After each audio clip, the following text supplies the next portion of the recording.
Welcome back to the channel. My name is Crystal, and in today's video, I'll answer a frequently asked question that I receive a lot from buyers. So let's talk about how much it will actually cost you to purchase a home. So this video will give you a good idea of how much money you will need to close on the home purchase when you're going through the process.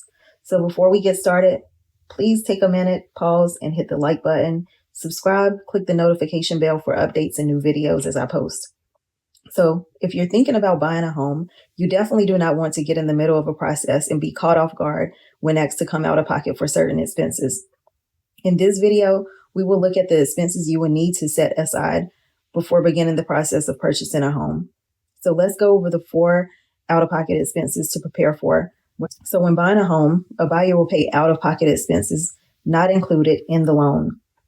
So let's get into each of these out-of-pocket expenses. So number 1 is home inspections. So home inspections are very necessary when purchasing real estate.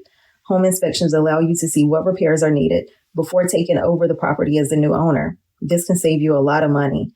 So inspections will include everything from the home's roof to the crawl space. They also test appliances, plumbing, and HVAC systems, and anything else that is included in the house as far as a component, like if you have a septic tank or anything that goes with that particular house will be checked or recommended to be checked.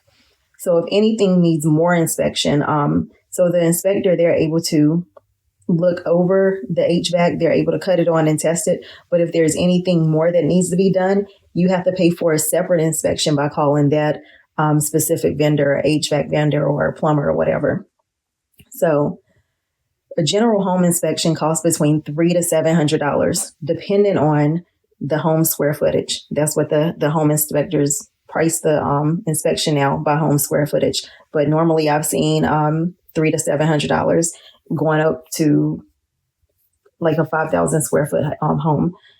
So as a side note, home inspections do not include, as I said, detailed HVAC and plumbing inspections or any other specialty inspections. This would lead to another inspection by that specific field of worker or vendor.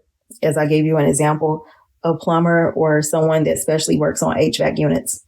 So another inspection would be a separate expense. These can run anywhere from $60 to $100. If you have 2 units on a home, then I know that it can go up more to like $200 or $300. So it just depends on what that home offers or has. So let's go over number 2, which is due diligence and earnest money. So when you are ready to make an offer on a home, your offer includes a due diligence fee and or earnest money fee. So you pay these fees to the seller. Both fees will affect the seller's take on if they're, going to accept your offer or not. And this is true, especially in a multiple offer situation. Typically, you can offer whatever you want to offer on these fees. Now, if you're in a competitive market, you want to offer as much as possible. Due diligence, of course. But as a rule of thumb, we say 1%, set aside 1% of the purchase price of the home, the sales price for these fees. But like I said, it depends on what market we're in. If we're in a buyer's market, then you won't see these fees being offered or astronomically high because we're in a buyer's market. But in a seller's market, we have definitely seen these fees go up because you have more competition. So the seller holds the due diligence while an attorney or escrow agent holds earnest money.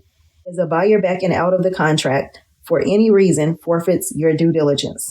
The attorney can return the earnest money to the buyer at termination of contract, but not the due diligence. Very rarely does due diligence get returned, especially if you as the buyer back out, you will not see that money again. And if the seller already has it, then you would have to go through small claims court in order to get that back. So that's why you want to do as much research as upfront before you put down large due diligence fees. So as a buyer, when you close on the property, the due diligence and or earnest money goes towards your closing costs or loan. So this money is not lost. Even if you have due diligence, that money is going to go towards your closing costs. So you don't lose that money. It's just a part of your closing costs or it becomes a part of the loan.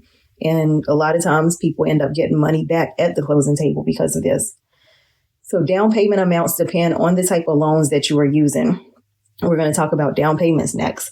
So a FHA loan is typically 3.5% of the home sale. So that's your down payment for a FHA loan. You would take Say the house is $100,000 times 3.5%, and that's what you'll be paying for your FHA down payment. Conventional loan, 20%.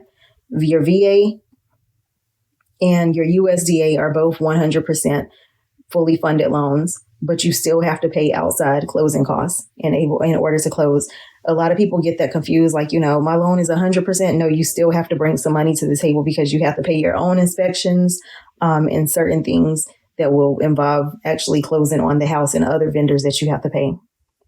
So number 3, closing costs. Let's get into closing costs. So closing costs is everything that it takes to close on a loan. So closing costs are between 3 to 4% of the total home's purchase price, sale price. And sellers usually help out on closing costs. And that is all dependent on what type of market we're in. If we're in a buyer's market, you can get more. If we're in a seller's market, you're going to get less. So number 4, termite inspections. So in the state of North Carolina, because we have termites, an inspection is crucial, is pretty much a must, especially by lenders. So it ensures to show if termites are active and have or have not damaged the home structure. The cost can range from $100 to $200. So if there are any signs of termites, your agent will then find a contractor. The contractor will check for structural damage. And what I mean by structural damage is they will go under the crawl space. They'll look at the wood to make sure that the termites have not eaten through it, because this can, be a costly repair if needed. So the contractor will check the structural damage, and this letter can cost between $60 to $100. Now, if the termites do cause damage, if the buyer needs treatment, the inspections let them ask the seller to pay for repairs before closing. So let's get into number 5, which is the appraisal fee. So the appraisal is an official inspection from your lender or bank, whoever you're borrowing the money from for a mortgage. An appraisal is an estimate of property value. It relies on factual evidence on previous sales in the neighborhood. That will be comparable properties that are most alike or able to be compared to the property that you are purchasing. So they find the value of the home by doing an analysis of comparables and factual information. So the buyer handles the appraisal fee, which means that the buyer has to pay for the appraisal fee. The appraisal may need repairs to complete before approving the loan fully. So if there is any need for repairs, the buyer or seller could pay the reappraisal fee. That's totally, negotiable. So the appraisal usually is around $800 itself. And the reappraisal fee, what I've been seeing, is around $175 for the appraiser to go back to verify that the property repairs were completed. So to add to that as an update, due to the NAR lawsuit settlement, buyers need to know they could have to pay commissions or chip in. So keep this in mind when buying a home after the lawsuit starts. Typically, 3% goes to the seller side, and then 3% goes to the buyer's agent, representing the buyer's agent. So in this case, buyers may have to negotiate that 3% if the seller does not cover the total the total commissions, usually of 6%, that would have to be negotiated between buyer and seller. So for more information about the NAR lawsuit settlement, check out the next video that is linked. And thank you for listening. Please leave comments or questions and participate in your real estate education with me by letting me know anything that you want to see, anything that you want to learn about, or your goals. That way I can tailor my information and videos to help you guys, because after all, that's why I'm here. So I look forward to seeing you in the next video. And until next time, continue to stay blessed and share these videos with someone who you know is getting on the home journey and needs to be as educated as possible in this market. And have a good day.